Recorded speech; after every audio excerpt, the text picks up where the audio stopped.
உலகத் தமிழர்களின் உயிர்நாதம் உண்மை தமிழ் தொலைக்காட்சி. வணக்கம். உண்மை தமிழ் தொலைக்காட்சியின் பிரதான செய்திகள் வாசிப்பவர் பாரதி மயில் வாகனம். முதலில் தலைப்புச் செய்திகள். தமிழர்களை காட்டிக் கொடுத்த சாணக்கியன், போர்க்குற்றவாளிகளை பாதுகாத்த சுமந்திரன், அரசியல் ஆய்வாளர் விசனம். யாழ் பலாலி விமான நிலையத்தில் ஒருவர் கைது, வெளியான அதிரடி காரணம். யாழ் சங்கானையில் ஒரே இரவில் 3 வீடுகளில் கொள்ளை. சுவிட்சர்லாந்தில் ஒன்று திரண்ட புலிகளின் போராளிகள் கட்டமைப்பு. ஈழத்தமிழ் இனப்படுகொலை கல்வி பாரா சட்டம். கனடாவின் அதிரடி அறிவிப்பு. விமான நிலையத்தில் உயிரை மாய்த்து கொண்ட பெண் அதிகாரி. இனி விரிவான செய்திகள். தமிழீழ விடுதலை போராட்டத்தில் தமிழ் மக்களை காட்டிக் கொடுத்தவர் சாணக்கியனே என்று பிரித்தானியாவில் இருக்கும் அரசியல் ஆய்வாளர் திபாகரன் தெரிவித்துள்ளார். 2014ஆம் ஆண்டு ஐநாவில் கொண்டுவரப்பட்ட 30 தீர்மானத்திற்கு எதிராக கூக்குரலிட்டு தமிழ் மக்களுக்கு நீதி கிடைப்பதை தடுப்பதற்காக வேலை செய்த சாணக்கியன் தற்போது தன்னை ஒரு தமிழ் தேசியவாதியாக காட்ட முனைகிறார் என்றும் அவர் மேலும் சுட்டிக்காட்டியுள்ளார். அவர் மேலும் கூறுகையில் 2014ஆம் ஆண்டு கொண்டுவரப்பட்ட ஐநா தீர்மானத்தின் போது நாலக கொடைஹேவா பெரும் குழப்பங்களை விளைவித்தவர். ஐநாவில் தமிழ் மக்களின் நீதி கோரிய போராட்டங்களை முன்னெடுக்கின்ற போது அங்கு குழப்பத்தை ஏற்படுத்தி தமிழ் மக்களை குழப்பவாதிகளாக காட்டியவர். அன்று கோட்டாபயாவின் பிரத்யேக செயலாளர் மற்றும் ஆலோசகராக இருந்தார். ஆனால் இன்று அவர் சஜித்தின் ஆலோசகராக வந்துவிட்டார். இன்று சாணக்கியனும் சுமந்திரனும் அவருடன் கூட்டு சேர்ந்து விட்டனர். சாணக்கியனும் கஜேந்திரகுமாரும் தமிழ் மக்கள் மத்தியில் நண்பனின் வடிவில் இருக்கின்ற எதிரிகள். தமிழ் மக்களுடைய ஐக்கியத்தை, நல்வாழ்வை, தேசிய அபிலாஷைகளை நாசமாக்குவதே அவர்களின் வேலையாகும் என்றும் அவர் மேலும் தெரிவித்துள்ளார். யாழ்ப்பாணம் பலாலி விமான நிலையத்தில் வலம்புரி சங்கை தன்வசம் வைத்திருந்த குற்றச்சாட்டில் நபரொருவர் கைது செய்யப்பட்டுள்ளார். குறித்த நபரை இன்று மதியம் பலாலி விமான நிலைய சுங்க அதிகாரிகள் கைது செய்துள்ளனர். கிளிநொச்சி பாரதிபுரம் பகுதியை சேர்ந்த நபரை இவ்வாறு கைது செய்யப்பட்டுள்ளார். சென்னையில் இருந்து பலாலி வந்த இந்தியன் ஏர்லைன்ஸ் விமானத்தில் குறித்த நபர் யாழ் விமான நிலையம் வந்துள்ளார். கைது செய்யப்பட்ட நபருக்கு எதிராக சட்ட நடவடிக்கை எடுக்கப்படும் என சுங்க திணைக்கள அதிகாரிகள் தெரிவித்துள்ளனர். யாழ்ப்பாணம் சங்கானை பகுதியில் ஒரே இரவில் 3 வீடுகள் உடைத்து பெறுமதியான பொருட்கள் கொள்ளையடிக்கப்பட்டுள்ளன. சங்கானை தேவாலய வீதியில் உள்ள 3 வீடுகள் கடந்த செவ்வாய்க்கிழமை இரவு 11 மணியளவில் உடைக்கப்பட்டு வீட்டிலிருந்து பெறுமதியான பொருட்கள் கொள்ளையடிக்கப்பட்டுள்ளன. இந்த சம்பவம் தொடர்பில் பாதிக்கப்பட்ட தரப்பினரால் மானிப்பாய் போலீஸ் நிலையத்தில் முறைப்பாடு செய்யப்பட்டுள்ளதுடன் கொள்ளை சம்பவத்துடன் தொடர்புடையவர் என பெயர் குறிப்பிட்டு சந்தேக நபர் ஒருவர் தொடர்பிலான தகவல்களையும் பாதிக்கப்பட்ட தரப்பினர் போலீசாருக்கு தெரிவித்துள்ளனர். இந்த சம்பவம் தொடர்பான மேலதிக விசாரணைகளை போலீசார் மேற்கொண்டுள்ளனர். சுவிட்சர்லாந்தின் ஆர்கவ் மாநிலத்தில் தமிழீழ விடுதலை புலிகளின் போராளிகள் கட்டமைப்பினரால் கலந்துரையாடல் ஒன்று இடம்பெற்றதாக கூறப்படுகிறது. தேசிய பணியை சுமக்கும் முன்னாள் போராளிகளுக்கும் மக்களுக்குமான கலந்துரையாடலாகவே அது அமைந்திருந்ததுடன் பெருமளவாக வருகை தந்திருந்த மக்களுள் இளையோர்களையே அதிகமாக காணக்கூடியதாக இருந்ததாகவும் கூறப்படுகிறது.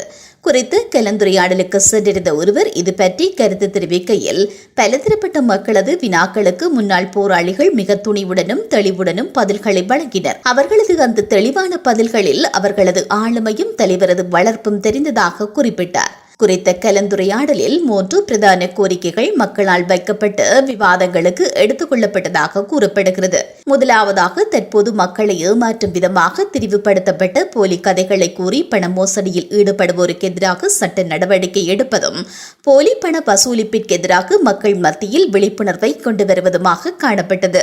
இரண்டாவதாக, இனத்தின் வரலாற்றை இழிவுபடுத்த நினைக்கும் துரோக கும்பல்களுக்கு எதிராக மக்களை அணிதிரட்டுவதாகவும் அமைந்துள்ளது. மூன்றாவதாக, சுவிஸ் நாட்டில் இருக்கின்ற கட்டமைப்பை சிதைக்க நினைக்கின்ற உலக வல்லாதிக்க சக்திகளோடு சேர்ந்தியங்கும் துரோக கும்பல்களிடமிருந்து சுவிஸ் தேசிய கட்டமைப்பை காப்பாற்றி தேசிய தலைவரின் சிந்தனைக்கு ஏற்ப செயலாற்ற வைப்பது போன்ற கோரிக்கைகள் முன்வைக்கப்பட்டது. சுவிஸ் தமிழர் ஒருங்கிணைப்பு குழுவிற்குள் மூடி மறைக்கப்பட்டிருக்கும் நிதி மோசடிகள், ஊழல்கள், துரோகங்கள் என்பவற்றை எவ்வாறு வெளியில் கொண்டு வருவது என்பதே பெரும்பான்மையான மக்களின் கோரிக்கையாக இருந்ததாகவும் கூறப்படுகிறது.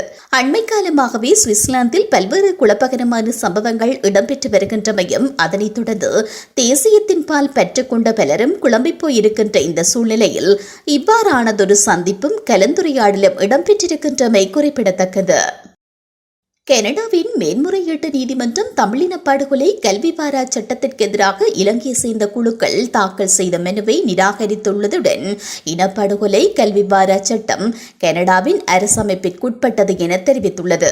கனடா நீதிமன்றம் இனப்படுகொலை கல்வி பாரா சட்டம் கனடாவின் அரசமைப்பிற்கு உட்பட்ட விடயம் என தெரிவித்ததைத் தொடர்ந்து இலங்கை கனடா செயற்பாட்டு கூட்டமைப்பு என்ற அமைப்பு இதற்கு எதிராக மேன்முறையீடு செய்திருந்த நிலையிலேயே மேல்முறையீட்டு நீதிமன்றம் இந்த தீர்ப்பை வழங்கியுள்ளது. கனடா அரசாங்கம் தனது அதிகாரத்திற்கு அப்பாற்பட்ட விதத்தில் செயற்படுகிறது. கருத்து சுதந்திரம் சமத்துவ உரிமைகளை மீறுவதாக தெரிவித்திருந்த இலங்கை அமைப்பு தமிழின படுகொலை குறித்து மாற்று கருத்துக்களை முடக்குவதற்காக இந்த சட்டம் பயன்படுத்தப்படும் என தெரிவித்திருந்தது. எனினும் அந்த அமைப்பின் வேண்டுகோளை நிராகரித்துள்ள ஒன்டாரியோ மேன்முறையீட்டு நீதிமன்றம் இனப்படுகொலை கல்வி வார சட்டம் கனடாவின் அரசமைப்பிற்குட்பட்டது, அது பாரபட்சமான தாக்கங்களை ஏற்படுத்தாது என தெரிவித்துள்ளது.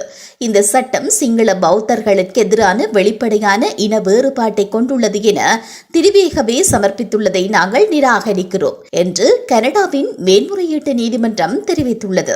இந்த சட்டத்தின் முன்னிலையில் இலங்கை அரசாங்கத்தின் இனப்படுகொலை கொள்கைகள் என குற்றம் சாட்டப்படும் கொள்கைகள் சிங்கள பௌத்தம் மையப்படுத்தப்பட்டவை என்றே குறிப்பிடப்படுவதாகவும் சிங்கள பௌத்தர்கள் ஒரு இனக்குழுவாக அதற்கு பொறுப்பாளிகள் என தெரிவிக்கவில்லை எனவும் நீதிமன்றம் தெரிவித்துள்ளது.